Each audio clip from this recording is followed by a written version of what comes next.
Okay, so the countdown to Game of Thrones season 7 continues, and now we were on season 3. So, with that all being said, there's going to be some major spoilers in this review, so get on out of here if you are not caught up. So, that is your warning.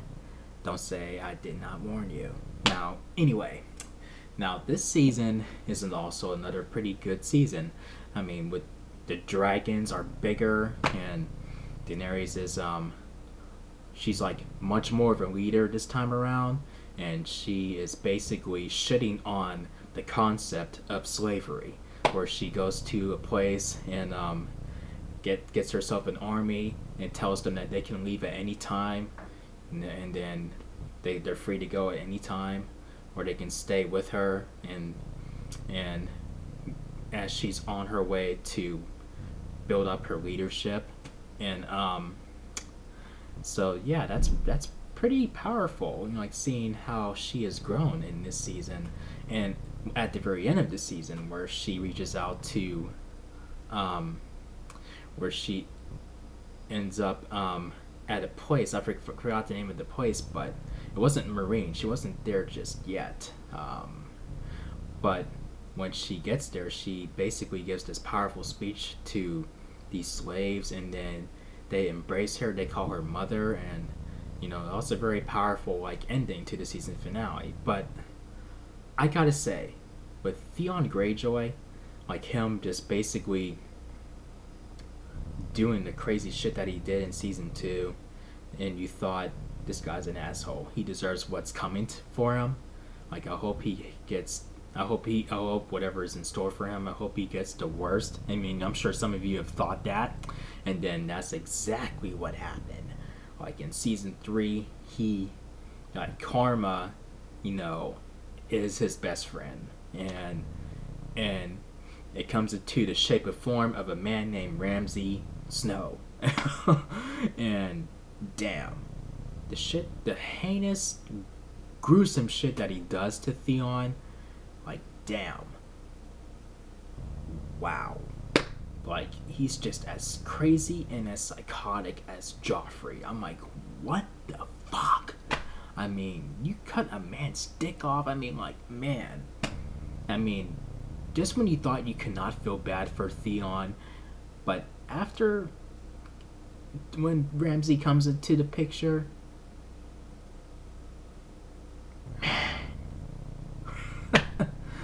oh man. So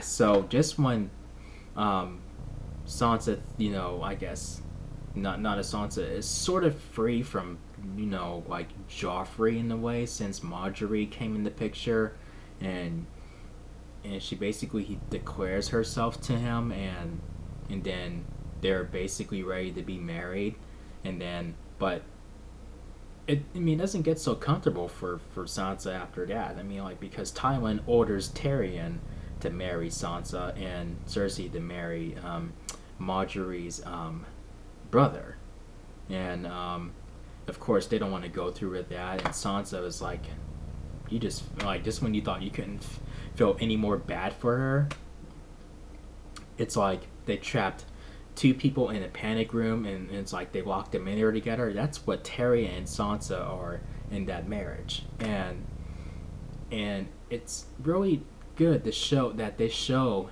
how different he is from his family, like where they would allow some shit to happen, and he would just speak against that, especially when it comes to Sansa being treated very badly.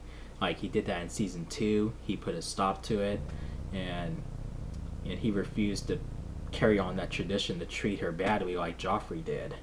Like when he basically like when she was his captive, you know, like when he kept her in captivity and just kept her around and whatever, and shit.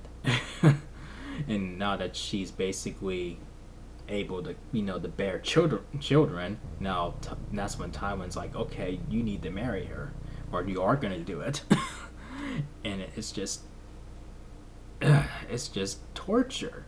And then over here with Robb Stark, like where he did make a promise to marry, you know, a woman, you know, like someone else, but he actually falls in love with another woman, and that's where things seem to go really well for him. And then she's carrying his child. They're gonna have a boy. They're gonna name him after Ned Stark, and it seems all nice, all nice and peaceful and beautiful and everything like that for him.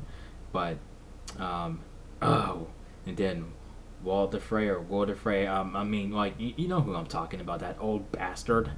Um, then he basically has them killed, and Roose Bolton was in on it, and the Lannisters were in on it too. They all worked together to make this happen.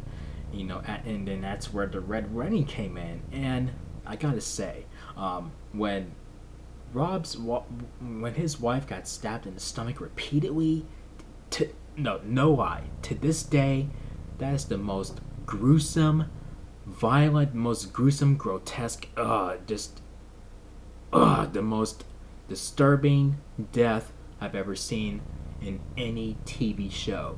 Any TV show ever.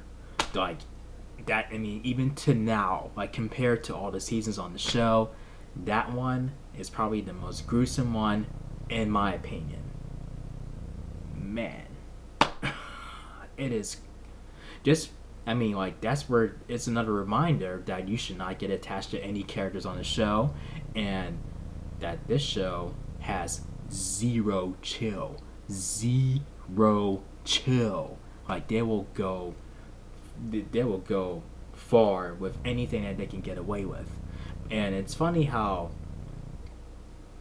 when this happened, I don't recall any uproars about this Red Wedding, like when that episode aired. But yet, over in the AMC network, with The Walking Dead, oh my God, a man bashed, he bashed somebody's head in.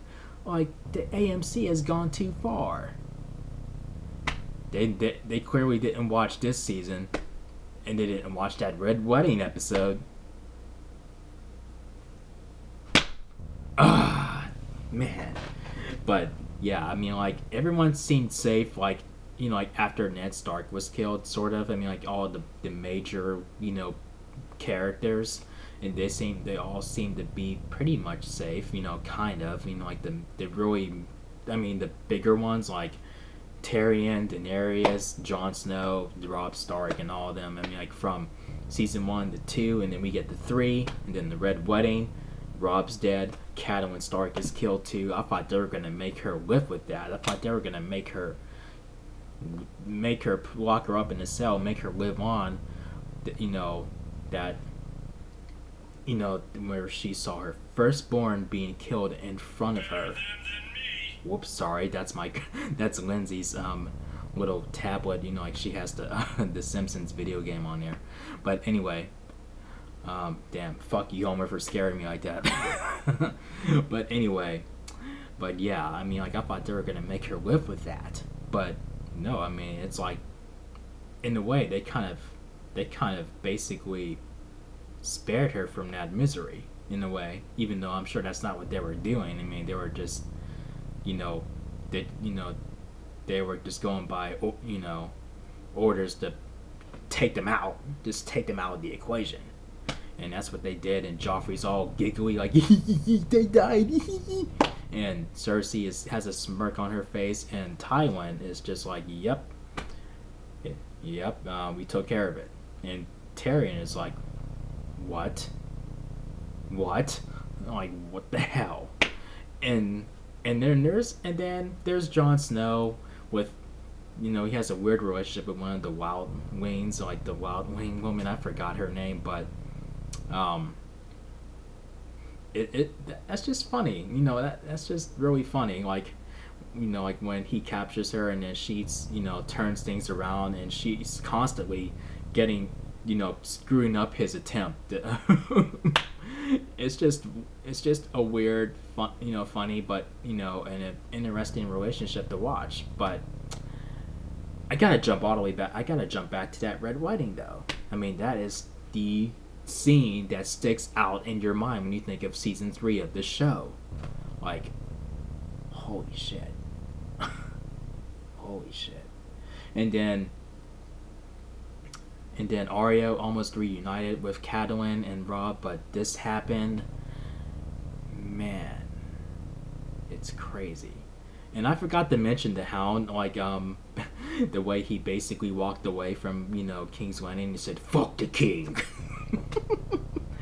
and he still. I love how he says that. I mean, there needs to be a shirt somewhere, or I need to buy a shirt and then wear that and just, and just have "Fuck the king" like go across the shirt. I would wear that shit out for realsies and have Joffrey's name on it, like below the saying too. I mean, they probably do have that by now, but just looking back since I rewatched, each season, I'm like, yeah, I mean, like, I mean, I need that shirt. So with that all being said, this season gets let's see. It gets 4 solid chair spins out of 5, obviously. So go ahead and count with me. Here we go. 1, 2, 3, 4 solid chair spins. So, and I also forgot to mention that